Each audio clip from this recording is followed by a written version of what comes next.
I've just upgraded Hugo the Bosc Monitor's vivarium. Let's take a look. So let's start on the hot side, shall we? So this is the basking spot. Now I've just recently redone this whole enclosure, so it looks amazing. But this is the hot side. We have got a big slab just there. That's on his hot spot. So the heat from the heat bulb be absorbed into that rock. So he has belly heat and arboreal heat and general air temperature heat. Now as he's got a little bit larger, we have just totally upped his slab size. It was a lot smaller. He was struggling to fit on it. Now he can fit on it great. We've also lifted his basking spot just a little bit higher, so he has a little bit more temperature just there perfectly. We've got him set on 2 thermostatically controlled 150 watt bulbs, along with 2 12% UVB bulbs, and they're set up in such a way that that one goes off first.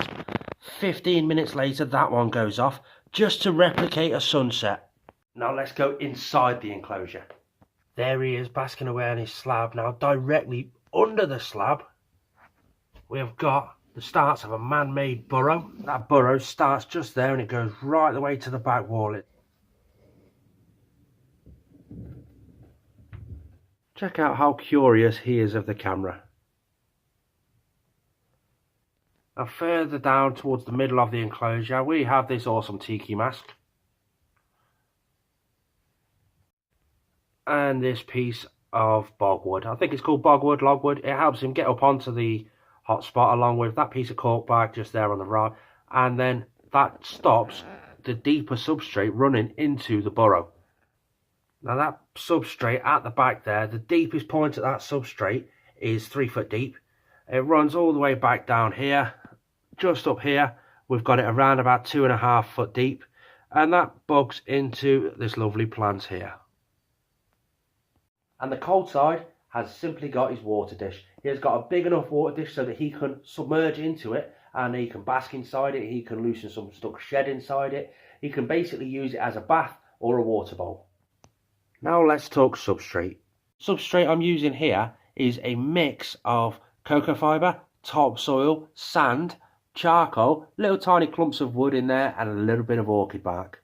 That substrate mix really holds together for making burrows. It holds humidity a lot better for a lot longer, and it's a damn near replica to what they'd have out in their native land.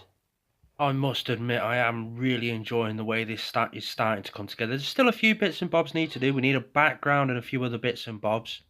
Maybe a few more plants. We'll have to experiment with plants to see what's robust enough for him to not destroy. And there are even plans in the pipeline for a waterfall. What an absolutely amazing setup this is starting to look like. I can't wait to get a background in. He's definitely one curious creature. Check it out. Come and give us a kiss. Oh yeah, just the way I like it.